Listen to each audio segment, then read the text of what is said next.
Okay, everyone, thank you very much. My name is Michael Doyle, and it's the end of a long day. So we're going to switch gears here and talk about mosquitoes and cisterns. First off, we're pretty excited about the whole cistern program because, as you'll see in a few minutes, there's thousands of cisterns in Key West, many of them unkempt, that are growing mosquitoes.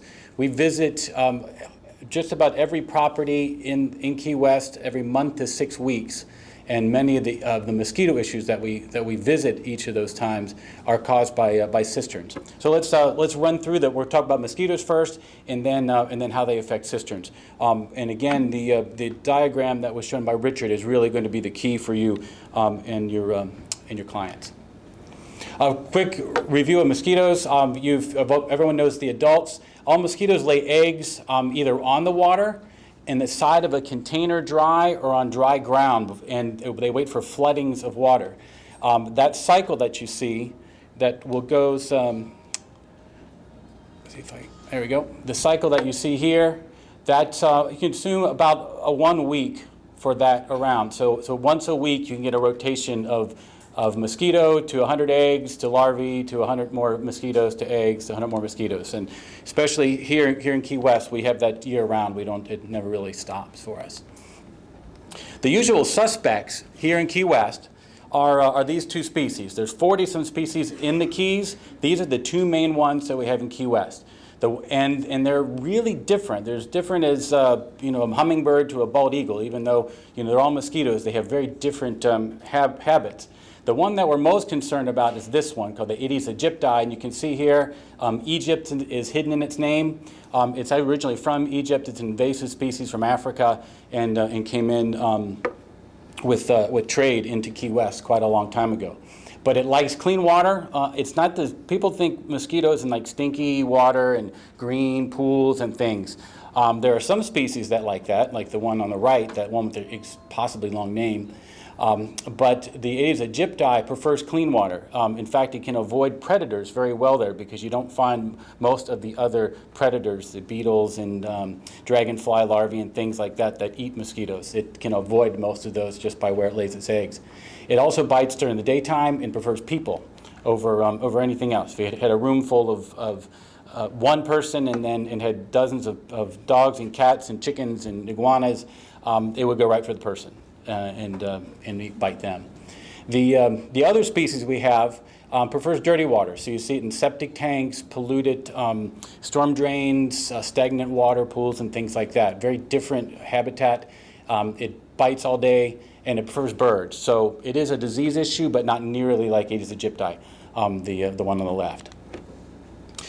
Mosquito work started a long time ago. In 1901, they finally figured out that mosquitoes actually carried disease.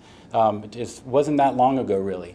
And Aedes aegypti, in this case, was called Stegomyia at the time, and that was found to carry yellow fever. That's where a lot of the cases here were in Key West, which happened actually long before that. There were some in the 1800s.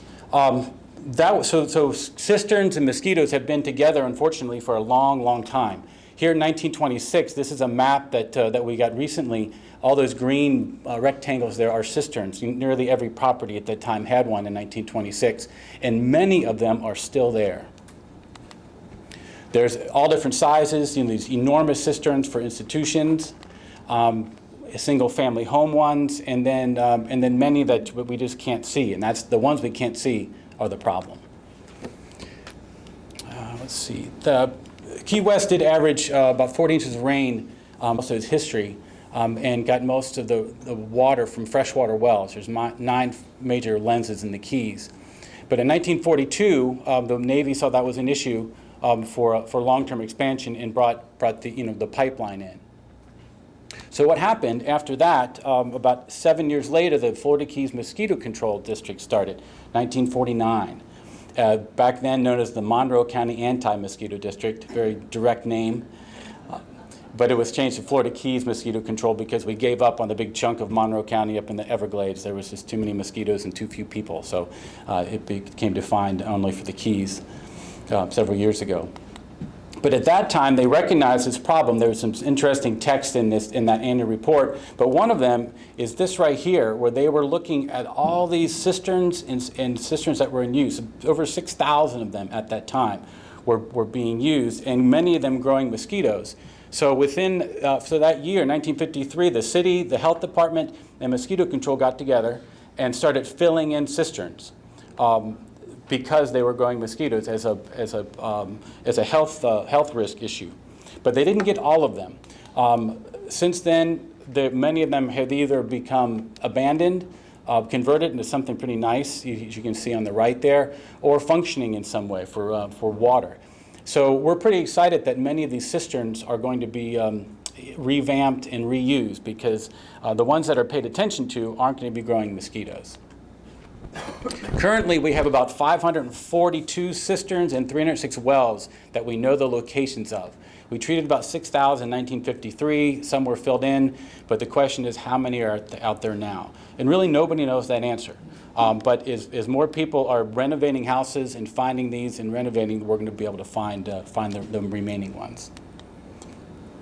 So the cisterns are hard to find, and I have Patty Sprague here, who is really the expert on cisterns here in Key West, her and the other inspectors that work every day in the Keys, to find out where they are, where the problems are, where the mosquitoes get in and out. And so she's available afterwards for any questions about site-specific issues. But you can see them, all these different types of cisterns, all shapes and sizes.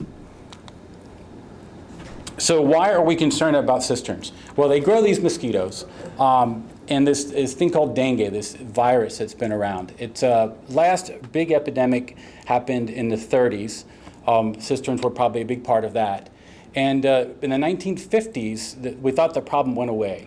A gentleman, American, went into Central America, and in a period of 4 years, totally eliminated this species, totally extinct in 16 countries. Got rid of all the mosquitoes, all the dengue, all the diseases disappeared along with the mosquito. Everything was good. Well, then they stopped the mosquito control programs, the mosquitoes came back, and dengue started resurging in the late 60s, early 70s, and is now bigger than it ever was before. Because of travel speed, the resistance to insecticides, and then finally in 2009 and 10, we saw dengue resurge here in Key West. So let me mention a little bit about that. There are about 100 reported cases in those 2 years. CDC did a sera survey, essentially took blood samples during that year randomly, and found that 3 to 5% of the people had it. So if you do the math, it worked out to be, instead of 100 cases, closer to 1,000 in that year. And then 2 years later, University of Florida came down and did another random test and found almost the same 2 years later. So you can see the paper on the right showed that there was low-level ongoing cases going on. Not being reported because, fortunately, the first time you get dengue, the likelihood of a serious case is pretty low. It's very low. So you can get sick for a few days, and you may not see it. It's important to go enough to go to the doctor or not spend the money on the test and things like that. So, the reporting of cases is fairly difficult because of the cost of the test and going through the health department and then to the CDC. But the issue that we're concerned about is the second time someone gets it is more likely to have a serious case. There's 4 different kinds, and each time you get it, your body reacts more strongly, and you're more likely to have either a debilitating or fatal case, as we see in places that have it going year-round. So that's our main concern. So why don't we just get rid of them and get rid of the cisterns? Partly it's just finding them. As Patty will tell you, we have 6,000 some properties, and getting to every one of those. These mosquitoes love big cisterns, little cracks, little cups, everything, trash. So in 1987, article came out. This was 30 years after it had been eliminated. Why can't we control it? And that was a big article. So some 20-some years later, I attended another event. This was down in Panama, almost exactly the same name. It's kind of history repeats itself. In this case, history didn't change.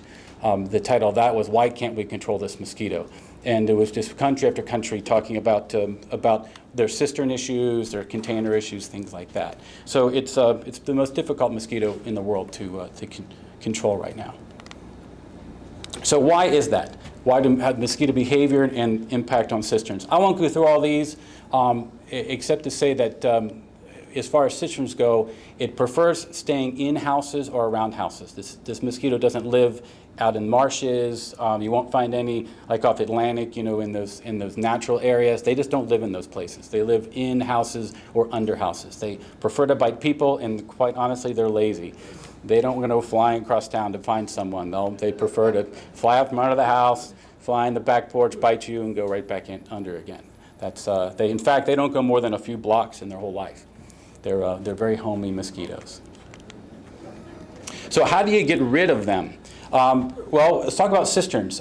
They're very small and they're very determined. So in a cistern, when we say sealed, it needs to be sealed.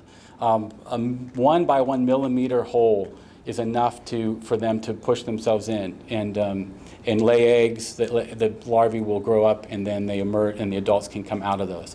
So sealed is really what that means. So the mesh needs to be small for any mesh in the pipes, and any of the access covers need to be done with that. Now Richard's those diagrams are quite good, and apparently he shows all the valves and the seal covers and all that. So a contractor has sort of a ready-made plan if you want to do a change or a revamp of an existing one or a new build.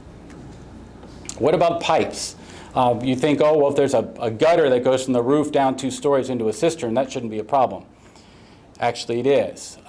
They've been proven to be able to fly easily over 6 feet, and another species I know was able to fly over 300 yards through a pipe to find water. So if they can't find somewhere to lay eggs, they'll go looking for it. So the whole point there is even where gutters are, you have to have a screen somewhere in the system.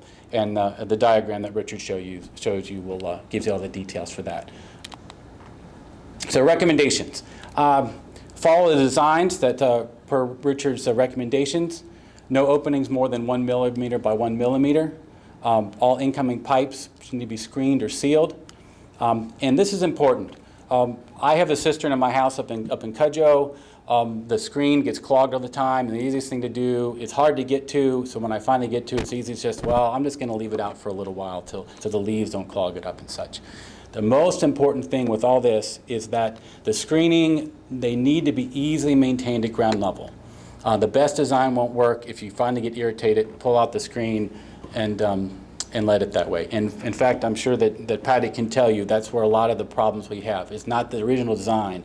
It's people not wanting to maintain it if it's difficult. So if you do a revamp, whatever screens that need to be cleaned out need to be very, very easy for the homeowner to work with. And also, I should mention here, they need to be stainless steel, of course, as you can see, or a type of plastic that's not going to degrade quickly. And so I think I covered the other areas. How are we doing? 2 minutes to go. All right. Okay, thank you very much, everyone.